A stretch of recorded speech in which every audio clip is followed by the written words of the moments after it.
నమస్తే, నేను మీ కుప్ప పద్మిని. ఇన్నాళ్ళు మీ సపోర్ట్ ని నాకు అందిస్తూ, మీ ప్రేమని నాకు అందిస్తున్న ప్రతి ఒక్కరికి కృతజ్ఞతలు. ఇప్పుడు చూడబోతున్న ఈ వీడియో కూడా ఖచ్చితంగా మీకు ఉపయోగపడుతుంది. లైక్, షేర్ అండ్ సబ్స్క్రైబ్ చేసి మీ ఇష్టాన్ని అలాగే మీ సపోర్ట్ ని నాకు అందించండి. అలాగే ఈ వీడియో పట్ల మీ అభిప్రాయాన్ని కమెంట్ సెక్షన్ లో కమెంట్ చేసి నాకు తెలియజేయండి. నమస్తే. జ్యోతిష్య శాస్త్రం ఒక అద్భుతం. వేదాంగమైన జ్యోతిష్య శాస్త్రం అనేటువంటిది మానవ జీవన గమనానికి ఒక వరం. జ్యోతిష్య శాస్త్రం నీ జీవితంలో వెలుగునింపే ఒక భాష. ఆ భాష నీకు అర్థమైతే ప్రకృతి నీతో మాట్లాడుతుంది. అస్ట్రాలజీ నేర్చుకోవాలి అనుకునే వారికి అద్భుత అవకాశం. మురళీధర శర్మ గారి అస్ట్రాలజీ క్లాసెస్ అతి త్వరలో మొదలు కాబోతున్నాయి. 100% జాబ్ గ్యారంటీ. వివరాల కొరకు సంప్రదించండి. నమస్తే, వెల్కమ్ టు అవర్ ఛానల్. నేను పద్మిని. ప్రస్తుతంతో పాటు ప్రముఖ ఆధ్యాత్మికవేత్త, జ్యోతిష పండితులు, హస్త సాముద్రిక నిపుణులు YVSS గిరిరావు గారు మనతో పాటు ఉన్నారు. మాట్లాడదాం. నమస్కారం అండి. నమస్తే అమ్మా. ఆడవారికి అత్యంత ప్రియమైన మాసం శ్రావణ మాసం. అంత ప్రియంగా చేసుకోవడానికి గల కారణం ఎందుకంటే లక్ష్మీదేవికి ప్రీతికరమైనటువంటి మాసంగా ఖచ్చితంగా చూస్తాం. లక్ష్మీదేవి మాత్రమే కాదు, శివభక్తులు కూడా అత్యంత పరమ పవిత్రంగా భావించేటటువంటి మాసం కార్తీక మాసం. ఎలాగో శ్రావణ మాసం కూడా అలాగే శివుడికి చాలా అద్భుతంగా ఆయనని సేవిస్తూ ఉంటారు. ఈ శ్రావణ మాసం శివకేశవ భేదం లేదమ్మా. శివాయ విష్ణు రూపాయ శివరూపాయ విష్ణువే శివస్య హృదయం విష్ణు విష్ణు హృదయం శివ. మనం కొట్టుకుంటున్నాం తప్పితే ఇదంతా వాళ్ళిద్దరికి ఏమీ లేదు అసలు. వాళ్ళు పాపం ఏమిట్రా ఎప్పటికి మారుతారా వీళ్ళు అని అనుకుంటూ ఉంటారు. ఎనీవేస్, నిజంగా ఈశ్వర కృప ఉంటే, నిజంగా విష్ణు కృప ఉంటే వాళ్ళిద్దరి మధ్య భేదం చూడడం అనేది మానేస్తాం కదా. అలాంటి విషయం ఏంటంటే అవతారాలు వచ్చినప్పుడు కూడా, ఇప్పుడు విష్ణు అవతారాలు వచ్చినప్పుడల్లా శివుణ్ణి అర్చిస్తాడు ఆయన. ఇప్పుడు శివ అవతారాలు ఏదైనా ఆంజనేయ స్వామి ఇలా వచ్చినప్పుడల్లా విష్ణుమూర్తి అర్చిస్తుంటాడు ఆయన. అసలు వాళ్ళిద్దరూ ఒకటే. రైట్. అయితే ఈ శ్రావణ మాసానికి సంబంధించి లక్ష్మీ పూజలు మన శుక్రవారం నాడు పూజలు చేసుకోవడం రెండో శుక్రవారం ముందు వచ్చేటువంటి శుక్రవారం చక్కగా వరలక్ష్మి వ్రతం చేసుకుంటాం. చాలా అద్భుతంగా. అది అందరికీ తెలిసిందే. అయితే మాసానికి వైశిష్ట్యం ఉంది ఖచ్చితంగా. ఈ మాసం మొత్తం చేయవలసిన పనులు, చేయకూడని పనులు ఆడవాళ్ళు ఏవైనా ఉన్నాయా చెప్తారా? వాళ్ళకు కూడా. ఎందుకంటే మీరు అన్నట్టుగా మీరు స్కిప్ చేసిన వాస్తవం. ఇప్పుడు ఏదో వరలక్ష్మి వ్రతం రోజు 9 తోరాలు కట్టుకోవాలి, ఇన్ని వంటకాలు చేయాలంటే మాకు అందరికీ తెలుసు స్వామి, మళ్ళీ అనుకుంటారు ఎవరో చూడరు. కానీ ఏంటంటే శాస్త్రంలో చెప్పి నేను కొన్ని మిస్ అవుతుంటారు. మనకి అందులో ప్రధానంగా చెప్పేది ఏంటంటే, ఈ కార్తీక మాసం అంతా దీపారాధన చేస్తుంటారు. కానీ శ్రావణ మాసంలో ప్రదోష కాలం అంటే సూర్యాస్తమయం సమయంలో మనం అమ్మవారిని ఆహ్వానిస్తూ ఖచ్చితంగా, మీరు ఏదో 7ంటికి రోజు పూజ చేసుకుంటాను లేదా 8ంటికి చేసుకుంటానని కాకుండా నిత్య పూజ ఎప్పుడు చేసుకున్నా సరే సూర్యాస్తమయానికి కరెక్ట్గా ముందు ఖచ్చితంగా స్నానం చేసి దీపారాధన కూడా కంపల్సరీ పెట్టాలమ్మా దేవుడి దగ్గర. అవునా? సూర్యాస్తమయం పొద్దున్నే కాదు, ఉదయాన్నే కూడా ప్రాతః సంధ్యలో కూడా పెట్టుకుంటాం, చేస్తాము. సూర్యాస్తమయం ప్రదోష కాలంలో కంపల్సరీ ఏంటంటే, మామూలు జనరల్గా ఏంటంటే ఒక్కోసారి ఇప్పుడు నేనున్నాను, అది సంధ్యావందనం కూడా లేట్ అయిపోయి ఒకసారి 7ంటికి కూడా చేస్తుంటాం. అదేంటంటే రోజు చేసేది వేరు. బట్ ఏంటంటే ఒకవేళ నేను రావడం లేట్ అయినా సరే మా శ్రీమతి గారు ఏం చేస్తుందంటే, శ్రావణ మాసం వచ్చిందంటే చక్కగా ఆరవ్వంగానంటే సూర్యాస్తమయం మన టైమింగ్స్ ఇస్తారు పంచాంగంలో. ఇంకా 6ంటికి ఖచ్చితంగా స్నానం చేసేసి దేవుడి దగ్గర దీపారాధన చేసేస్తే మనం పూజ చేసుకోవడానికి ఒక 15 గంట లేట్ అయినా సరే దేవుడి దగ్గర చక్కగా దీపారాధన ఏంటంటే, దీపం పెట్టడానికి దీపారాధనకి డిఫరెన్స్ ఉంది. దీపం పెట్టడం అంటే ఏంటంటే మనం వేరే కార్యక్రమాలు చేస్తాం, అక్కడ దాన్ని ఆరాధన చేయం, ఊరికే నూనె వేసేసి వెలిగించేస్తాం.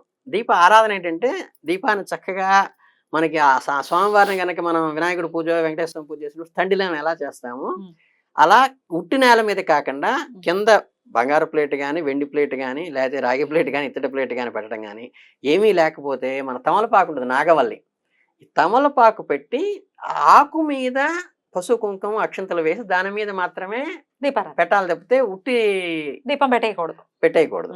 అది ప్రధానంగా గుర్తుంచుకోవాలండి.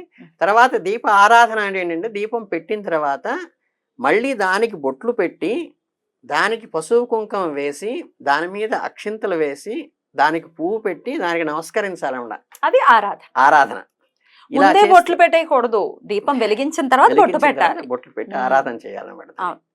ఇవేంటంటే కింద వేసేటప్పుడు చూసుకోవాలి కంపల్సరీ, ఉట్టి దాని మీద పెట్టకూడదు, కింద ఏదన్నా ఉండాలి. వేసిన తర్వాత అక్షంతలు వేయాలి, పసుపు వేయాలి, కుంకుమ వేయాలి, ప్లస్ ఏంటంటే ఒక పువ్వు కూడా పెట్టి సమర్పించాలన్నమాట.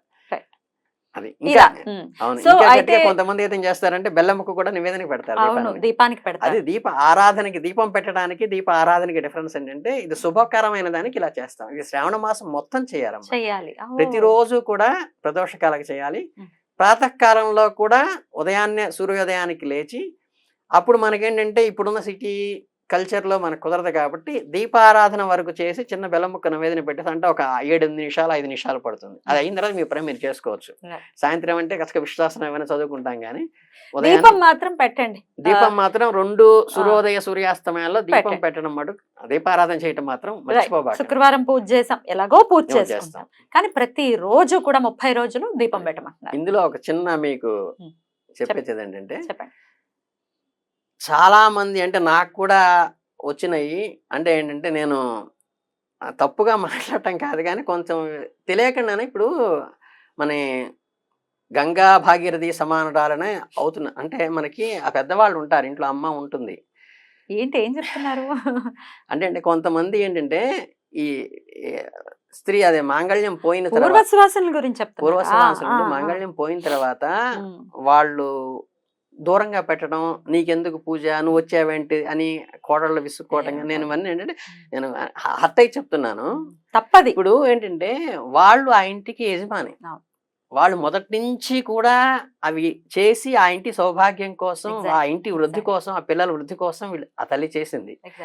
ఆ తల్లి ఆశీస్సులు ఎప్పుడూ కూడా అత్తగారు గాని తల్లి గాని వాళ్ళు, అందుకనే గంగా భాగీరథి సమానురాలు ఎందుకంటామంటే అంత పవిత్రమైనటువంటి స్త్రీ. చాలా మంది ఏంటంటే అసలు రావటానికి కూడా ఏదన్నా చక్కగా పిల్లాడు ఉపనయనం జరుగుతుంది, వెళుతున్న అమ్మ నేను ఎందుకు లేరా అక్షింతలేయడం అంటారు. కాదు, అమ్మకి తల్లి బట్ట పెట్టకండి ఏంటంటే తల్లికి చీర పెట్టి నమస్కారం చేసుకుని కొడుకు ఉపనయనం చేయాలి.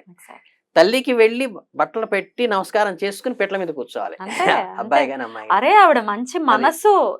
అందుకని ఏంటంటే ఇందులో మీ క్లాస్ ఒక్క మంగళగౌరి వ్రతానికి మాత్రమే వీళ్ళు తప్పితే చక్కగా ఒక తల్లి కొడుకు ఉన్నారనుకోండి ఇంట్లో, ఫర్ ఎగ్జాంపుల్ చెప్తున్నా, అబ్బాయికి ఇంకా పెళ్లి కాలేదు, చక్కగా మీ అమ్మగారి చేత అమ్మ నేను ఆఫీస్ నుంచి లేట్ అయినా సరే నువ్వు చక్కగా దీపారాధన చేసి పెట్టాను, సంతోషిస్తుంది. ఆవిడ ఏంటంటే అమృతం.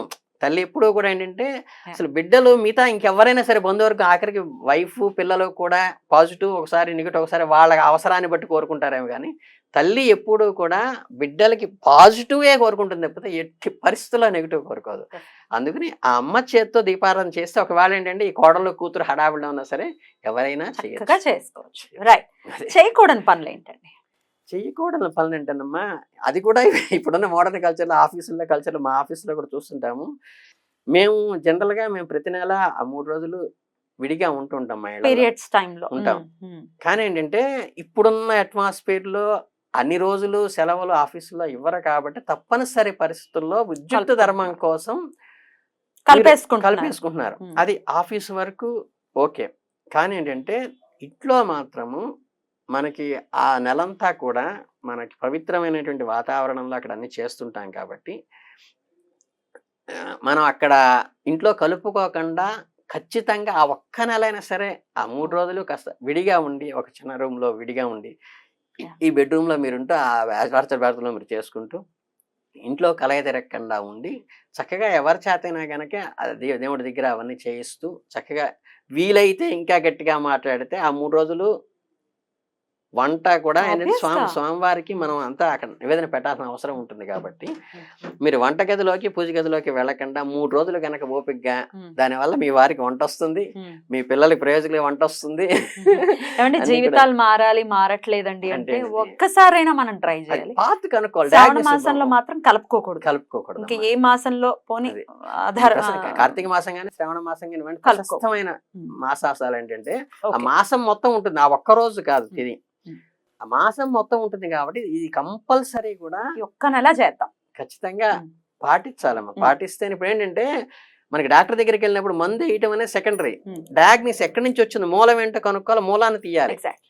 మనకి దోషాలన్నీ వచ్చేది ఏంటంటే ఈ చిన్న చిన్న పొరపాట్ల వల్లే వస్తాయి కాబట్టి ఆ మూలాన్ని మనం ఆ తప్పు చేయకుండా ఉంటే అసలు ఈ దోషమే రాదు. మళ్ళీ దాని పరిహారం కోసం ఇంకో వేలు పెట్టి ఇంకో దగ్గరికి వెళ్ళాల్సిన పని వచ్చింది.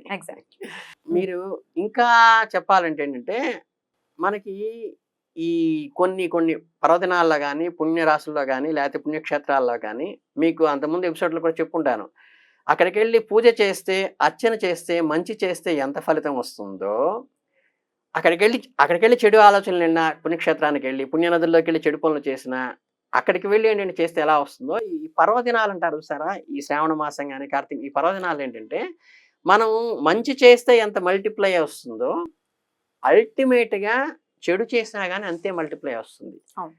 కనుక ఏంటంటే మీరు అబద్ధం ఆడకపోవటం చేయాలి. అబద్ధం ఆడటానికి ఏం లేదండి, మీకు ఏంటంటే ఎప్పుడు కూడా ఏంటంటే మన ఈగోని సాటిస్ఫై చేసుకోవడం కోసం అబద్ధం ఆడుతుంటాం. కరెక్ట్. కనుక ఏంటంటే ఈ ఈగో అనేది మర్చిపోతే, సర్వస్వ శరణాగతి వస్తే ఈగో ఉండదు, ఎక్స్పెక్టేషన్ లేకపోతే పెయిన్ ఉండదు. అలాగేంటంటే ఈ మౌనం పాటించండి. మీరేంటంటే సాధ్యమైనంత వరకు ఏంటంటే అక్కడ మౌనం పాటిస్తే ఆటోమేటిక్గా మీరు ఈ పరిస్థితి రాదు. మెజారిటీ ఏంటంటే ఈ మౌనం పాటించండి. నేనైతే కనుక ఉదయం లేచినప్పటి నుంచి నా స్నానం, అనుష్ఠానం, పూజ అయ్యేదాకా మామూలుగా అయితే ఒక గంటన్నర అయిపోతుంది లేచిన తర్వాత. ఎప్పుడైనా అనారోగ్యం ఉంటుంది, కళ్ళు తిరుగుతుంటే లేవలేకపోతాము, ఆ రోజు ఒకసారి 10 అవుతుంది, 11 అవుతుంది, కానీ అప్పటిదాకా నేను ఏ ఆహారం తీసుకోను, మౌనంగానే ఉంటాను. ఇంకో విషయం ఏంటంటే చాలా మంది చేస్తుంటారు కదా, ఉదయం లేవంగానే ఫస్ట్ చూసేది ఏంటంటే చెయ్యి చూసుకోవడం, దేవుడు పట్టం చూసుకోవడం, సెల్ చూస్తుంటారు. నేను నా అనుష్ఠానం అయ్యేదాకా కూడా ఫోన్ ముట్టుకోను, ఫోన్ కాల్ అటెంప్ట్ చేయను. అయిన తర్వాత ఏంటంటే చేశారు అంటాను. మనం పూజలు చేసేస్తున్నాం పని ఫలించట్లేదు అని కాదు, ఏమైనా తప్పిదాలు జరుగుతున్నాయేమో అని డెఫినెట్ గా వాటిని సరి చేసుకుంటే హ్యాపీ కదా. చాలా అద్భుతంగా వివరించారండి, కృతజ్ఞతలు, నమస్కారం. చాలా సంతోషం.